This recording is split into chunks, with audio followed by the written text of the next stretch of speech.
मित्रों नमस्कार, मैं हूं राकेश और मेरी उपस्थिति इस समय आजमगढ़ में है। मेरे पीछे आप देखेंगे तमाम ये जो है किसान धरना पर हैं और धरना पर क्यों है? क्योंकि आजमगढ़ में जो है मंदूरी एयरपोर्ट बनने वाला है, उसको नेशनल एयरपोर्ट में जो है कन्वर्ट किया जा रहा है। उसकी विस्तारीकरण के लिए तमाम जो जगह है जो है सरकार या एयरपोर्ट को चाहिए और उसी के लिए यहाँ पर धरना है कि एयरपोर्ट यहाँ ना बने। लेकिन यहाँ पर अभी 11 तारीख को प्रधानमंत्री नरेंद्र मोदी का दौरा था और उसमें जो है उद्घाटन भी कर दिया गया है। अब ये लोग 520 दिन से यहाँ पर धरने पर बैठे हुए हैं और धरना रोज चल रहा है, लेकिन इनकी बातों को सरकार सुन रही है या नहीं सुन रही है, तमाम उन मुद्दे पर बात करेंगे। आखिर ये धरना जो दे रहे हैं, ये धरना कब तक चलेगा? आखिर ये धरना जो है कितना वाजिब है, वो भी मैं आपको जो है इस वीडियो के माध्यम से जो है बताने की कोशिश करूंगा। तमाम यहाँ सरकार तो कहती है सबका साथ सबका विकास, क्या कहेंगे? सरकार हमेशा उल्टा कहती है। हैं, उसने कहा सबका साथ सबका विकास, तो उसी को उलट दीजिए हैं, कि सबका साथ तो कर लिया हम्म, लेकिन विकास ना करके विनाश कर रहा है। विनाश कर रहे पूरे देश में जो जमीन हड़प रहा है, क्या कर रहा है, किसका साथ है? अरे ये कहे अडानी अंबानी का साथ, हैं। किसान मजदूरों का विनाश, यही कहेगा वो, और क्या। किसानों की बात सुनी नहीं जा रही है। किसानों की बात सुनी जाने की बात तो आप छोड़ दीजिए, ना जाने क्यों किसानों और मेहनत करने वालों से मोदी को घृणा लग रही है।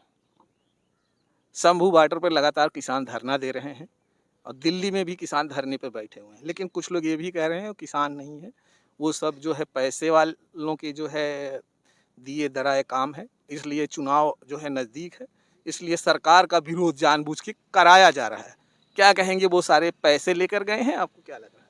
हाँ, ये बात जो उन्होंने कहा है, तो चूंकि उनका पुराना अनुभव रहा है ये सब करने का, कि अगर चुनाव नज़दीक आता है तो सांप्रदायिक झगड़ा उभार दो, कोई न कोई लफड़ा करवा दो और ऐसे लोगों को भीतर करवा दो जेल के कि जिनका असर समाज के ऊपर हो, जिनके अच्छाइयों का असर समाज पर हो, जिनके नेक नियति का असर समाज पर हो, ये वोट प्रभावित कर सकते हैं। इसलिए पहले उस व्यक्ति को जेल में डालो। और लोगों के बीच में ये भी अफवाहें फैलाई जाती हैं कि जब हम आप लोगों को 80 करोड़ लोगों को हम अनाज दे रहे हैं खाने के लिए, तो 140 करोड़ लोग देश में हैं जी, और 80 करोड़ लोगों को अनाज दे रहे हैं, जिला रहे हैं। इसका मतलब ये हुआ कि 80 करोड़ लोग एकदम गरीबी रेखा से भी नीचे हैं।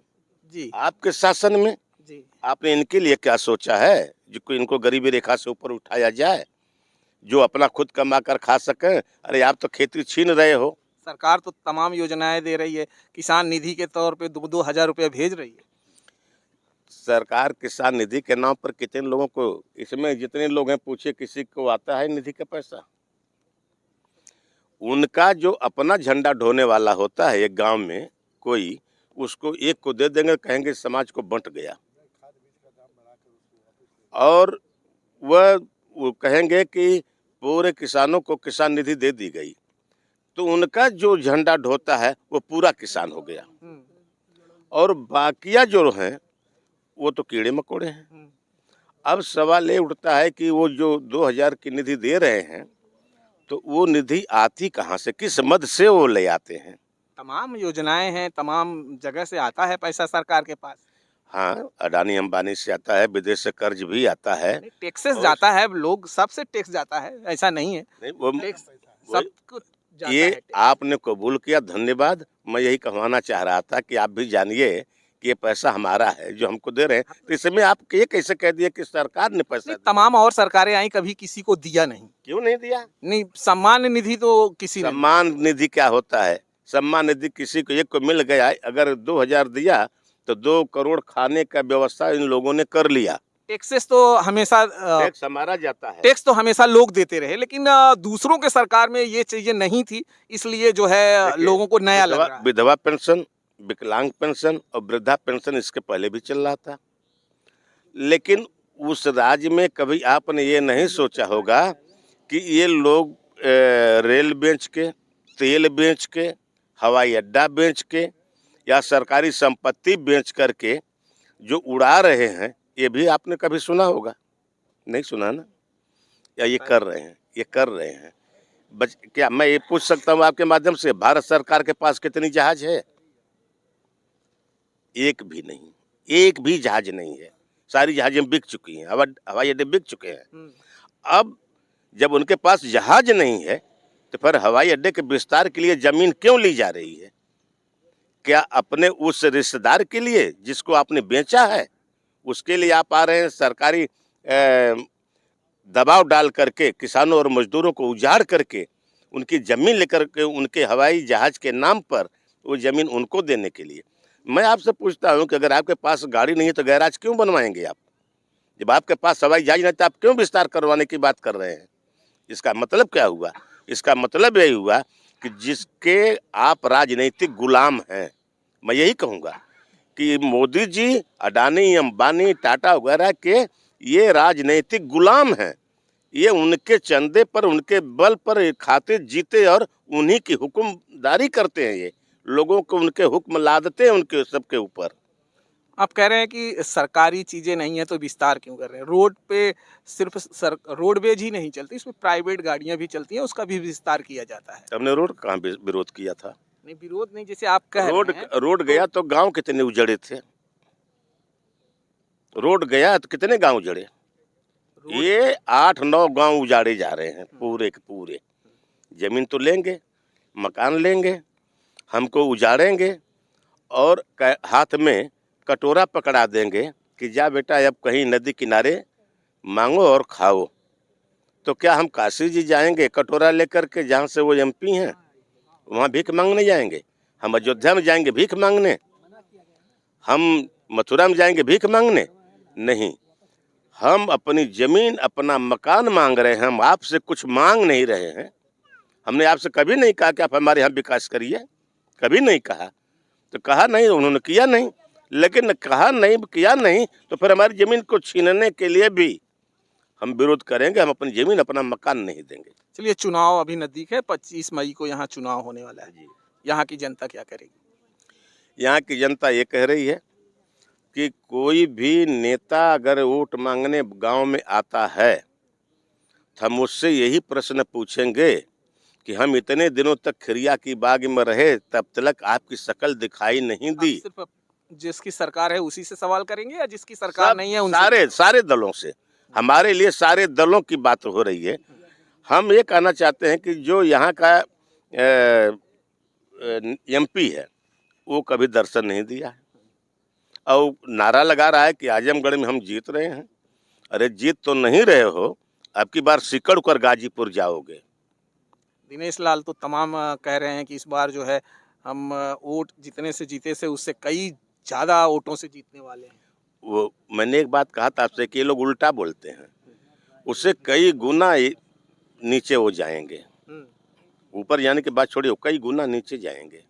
यहाँ की जनता नाराज है? जनता नाराज है? नाराज? अगर नाराज यहाँ की जनता है तो क्यों है? ये तो प्रश्न दिनेश से पूछना चाहिए। दिनेश ने कहा आजमगढ़ के लोग मन बढ़ू हैं, मन बढ़ हैं, इनके घुटने में गोली मार करके पंचर कर दो, या तो भीतर कर दो या तो ऊपर कर दो। ये उनके बाप का राज है, दिनेश के बाप का राज है। यहाँ आके गोली मरवा देंगे। और मैं समझता हूँ कि जिंदगी में कभी गोली का मुंह नहीं देखे होंगे।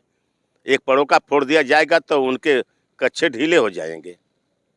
वो कह रहे हैं कि घुटने में गोली मरवा दो। हम तो ये गए थे एसएसपी के पास इस पर एफआईआर दर्ज करने, इनके हार्ट स्पीच पर कई जगह कई बात बोले हैं। लेकिन सरकार उनकी है, एमपी उनका है, एसएसपी भी उन्हीं का है। हमारी बात नहीं सुनी गई। जितनी बातें वो उल्टा सीधा बोल गए हैं, अगर वो दूसरा कोई विपक्ष का नेता बोला होता तो बेचारा जेल में होता। चलिए दोस्तों, यहाँ जैसा कि आपने वीडियो में सुन लिया है। आपने एक बात नहीं और पूछा कि हम आखिर वोट देंगे कि नहीं देंगे, ये तो आपने पूछा नहीं। चलिए बता ही दीजिए।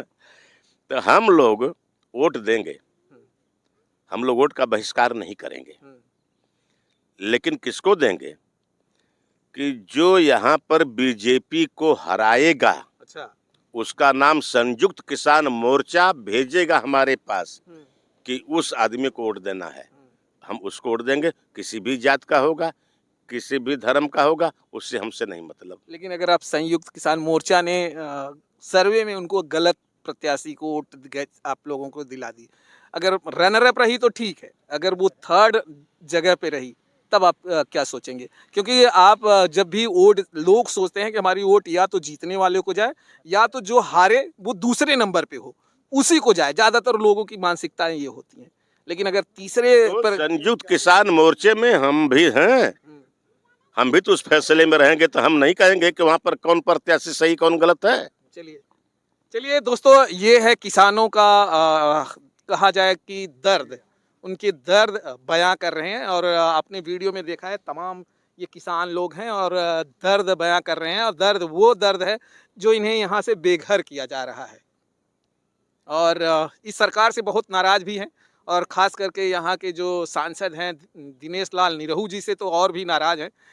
जबकि यहाँ पे लगातार धरना चलता रहा 520 दिन। इन 520 दिनों में दिनेश लाल निरहू ने एक बार भी आकर इस जनता के बीच में उनके दर्दों को नहीं समझा।